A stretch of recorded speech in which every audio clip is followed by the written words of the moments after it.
This is James Corbett of CorbettReport.com. And this is James Evan Pilato of MediaMonarchy.com, and we both welcome you back to another important episode of The New World Next Week. And we're going to begin this week with, I think, a good continuation of our third story on the previous episode of The New World Next Week about all the dairy farms closed. That one really generated a lot of comments on YouTube and also on Facebook.com/MediaMonarchy. So perhaps in a way to kind of continue this discussion, and I think, James, it really shows what people are most concerned about and what is kind of shaken out. But we get this story from Democracy Now! Food bubble, how Wall Street starves millions and gets away with it, while Goldman Sachs agreed to pay a $550 million fee to resolve a civil fraud lawsuit filed by the SEC, which they made back in one day. Goldman has not been held accountable for many of its other questionable investment practices. A new article in Harper's Magazine examines the role that Goldman, and of course others, played in the food crisis of 2008 when the ranks of the world's hungry increased by 250 million.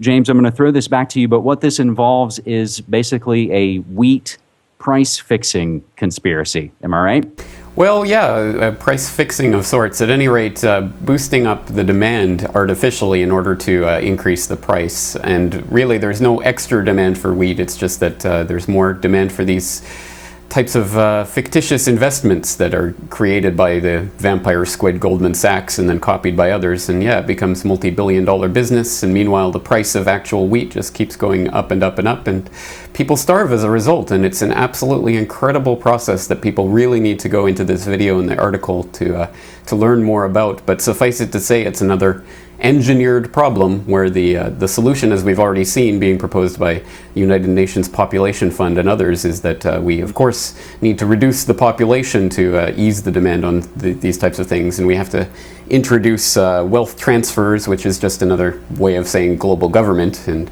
all these sorts of pre-engineered solutions, which are the inevitable result of these pre-engineered problems. So once again, it goes back to Goldman Sachs and the wizards of Wall Street who are behind all of these manipulations. Mm-hmm.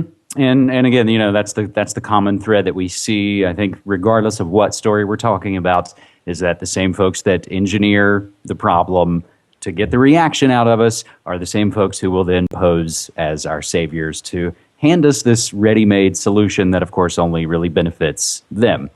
We do have this full article linked up, and we will have some of the supplemental contextual information linked up for you in the show notes of this episode. And again, that's something that we try and do for you here, is again, collect the information, give you the documentation of what we're talking about and what we're sourcing, and hand it to you, because that's the folks out there. It's up to all of us and everyone out there to spread this information all around.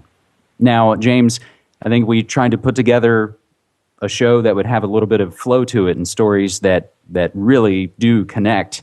We're going to hop down to the Bay Area now for story number 2, and we're going to get this from San Francisco Weekly. Oakland marijuana law passes, pot factories coming to the Bay Area. The Oakland City Council approved an ordinance allowing industrial-scale marijuana-growing operations to set up shop in town, supplying the city's medical pot dispensaries. The measure is expected by some estimates to generate up to $2 million in tax revenue for the cash-strapped city. Of course, this being the city that now won't respond to the majority of things that folks would call up 911 for. This would also be the city that we just saw riots in after latest episode of police brutality. Tying all that in, it all connects. But not everyone is celebrating this new marijuana law. One council member voted against it, 2 abstained. But in this curious dynamic that's been playing out in Oakland since they first started to talk about this, small-time growers strongly opposed the measure, arguing it would drive down the price of weed and dilute its quality. Now, the SF Weekly kind of snarkily notes, don't get too excited, folks, for driving down the price of weed. The permits for these large-scale operations won't be issued until January 2011. Now, the funny thing is they're saying small-time grow operations against these criticisms, that small-time growers have led to public safety hazards, fires, burglaries, home invasions, health risks, and related response costs to the city. James, another interesting tie-in to this, and some of my friends at groundzeromedia.org and tracytwyman.com, their take on this story in a way is that they're going to give us weed, but take everything else away, and we're essentially going to see tobacco corporations pack it with chemicals, make it much worse. It'll burn fast. You can only get it, say, in liquor stores or pharmacies, and that's how it'll start. They're going to get a higher cut of the profit, and it's that same story, again, that we've seen time and time again, that our misleaders and the elites and the multi-generational serial killers, if you will, gobble up the real and sell us back basically a fake. They take the real resources and sell us back the facsimile. So on the one hand, we do kind of rejoice in seeing, something that essentially grows naturally here on Earth, that making it against the law, one, is unnatural, but putting all these stipulations on it, saying it needs to be licensed and regulated, makes it look like it is this dangerous devil weed and not something that by just natural law would say we have the right to use it. It grows here. James? Right, exactly. So you hit the nail on the head there. I think this is just another example of government stepping in to give the public something, but really just putting all of their stipulations and things on top of it so they can control it outright.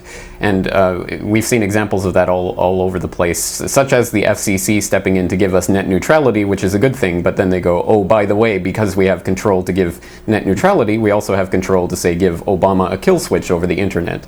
So they always let us swallow these things, these poison pills that taste good and sugar-coated on the outside, but there's always things inside that will make them unpalatable, and this is another example. So it's just more government encroachment rather than the opposite, which is liberation, which is what we're looking for. A very interesting story, but moving right along to story number 3. And again, it's all connected. Now, this next story from connectmidmichigan.com is posted up on MediaMonarchy.com, surrounded by a whole lot of other new financial world order related stories. And of course, this all tying and being connected into Obama's financial overhaul bill, this Dodd-Frank financial regulation disaster. But without getting into any of that, let's kind of stick on the positive. And I think, again, these stories kind of show an arc. Competing currencies being accepted in Michigan. New types of money popping up across mid-Michigan, and supporters say it's not counterfeit, but rather a competing currency. Right now, you can buy a meal, visit a chiropractor without using actual U.S. legal tender. They sound like real money and look like real money, but you can't take them to the bank because they're not made at a government mint. They're made at private mints. I sell 3 or 4 every single day, and I get 1 or 2 back a week, says Dave Gilley, owner of a restaurant in this area. He says he accepts silver, gold, copper, other precious metals to pay for food. He said if he wanted to, he could accept marbles. Do people have to accept dollars or money? No, they don't. They can accept anything they want, or they can refuse to accept anything. And he's absolutely right. The U.S. Treasury Department says the Coinage Act of 1965 says, quote, private businesses are free to develop their own policies on whether or not to accept cash unless there's a state law which says otherwise. James, quickly will throw out that, of course, Michigan is not the only place where this is going on. We can link up and you can check out competing currencies, alternative currencies, they're sometimes called, everything from the Calgary dollar to the Cascadia Hour Exchange from right here in the Pacific Northwest, and you can learn more about that at CascadiaHourExchange.com. But I think this ends this episode on kind of an upswing arc. Absolutely, exactly. I think people don't really understand how the pieces of paper in their pocket are really one of the primary instruments of their enslavement. So we have to create competing currencies to overcome that. And just on that note, this week, my episode on my podcast is going to be about currencies and how they've been used as tools for liberation in the past. So stay tuned for that. Excellent, excellent. See, it really is all connected. And I have to throw out quickly that, of course, the Bohemian Grove meeting kicks off this weekend in the California Redwoods. And again, it's all connected. James, thanks so much, man. Thank you.